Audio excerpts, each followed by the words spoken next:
friends, Miss Rebecca here for another edition of Junior Makers at Home. As you can see from my hair, I've been playing with static electricity again today. We are going to experiment with a balloon again. You'll want to get a balloon, blow it up and tie it off, and you will need a plastic produce bag like this, you know, one that you get free at the store to put in your fruits and vegetables in, a cotton towel or washcloth, and a pair of scissors. So with the scissors, you are going to cut the top off of the plastic bag. Make sure you get an adult to help you with that part. So you just clip it like that and you cut all the way across. And then once you're done, you will get a band like this. And see, it has become a circle because I cut it straight right across the top of the bag. So today we're going to talk about static electricity or charge. And remember a few weeks ago, if you watched my video, we did a charge experiment with cornstarch and a balloon. And we determined that the cornstarch did not have a charge. And the balloon, once I rubbed it on my head, it was negatively charged. So opposites attract. So we had a negative and a neutral went towards the balloon. So the cornstarch appeared to veer out of its path when it was being poured and lean towards the balloon.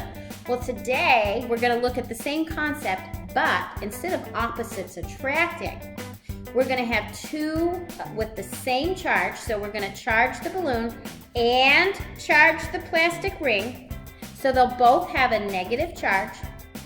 And what do you think will happen when they try to come together? Well, that's what we're going to see.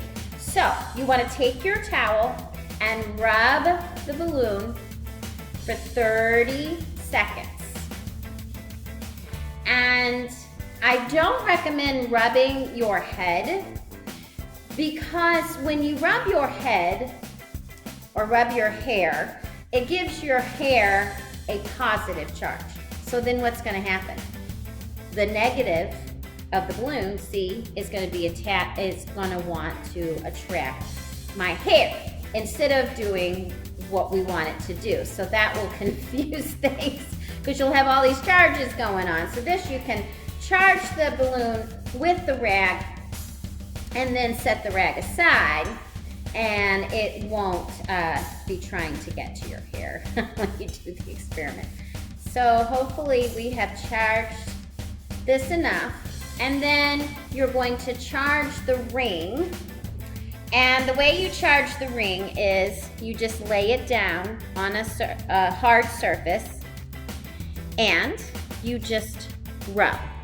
So I'm just going to take my rag there and just rub. Again, about 30 seconds. So we want it nice and charged.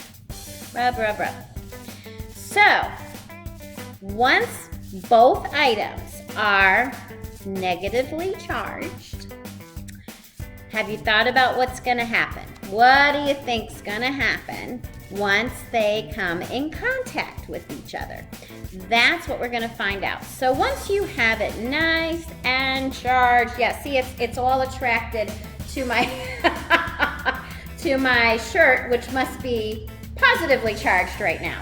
So, however, the balloon is going to be negatively charged because we charged it in the same way. So now, when the two go together, let's see what happens. Look at there. See, the bag wants to get away from the balloon.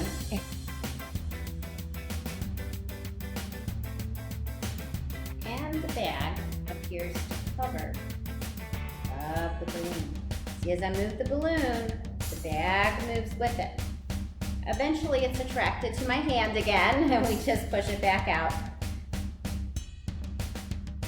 See, they repel each other. I lift the balloon up, and the bag goes up. The bag tries to go down, put the balloon back in place, and the bag hovers again. If you get really good at it, you should be able to let go of the ring and float it around the room. If I was to do that, I would get out of camera view. But you would have almost like a hovercraft going on. So this is so neat. Again, it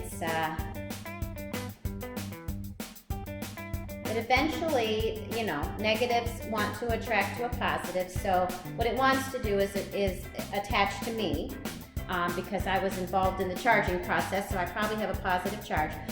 But when the two negatives go together, they push each other away and appear to hover in the air. So that is how you do it. You can try charging different objects around your home.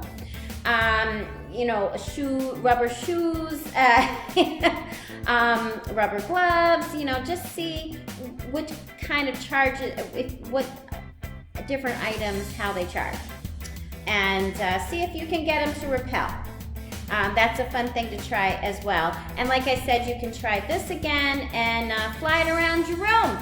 Interesting. So we learned today that two negatives, when two items are negatively charged, they repel or push away each other rather than attract. And that is called static electricity. And static means to remain the same.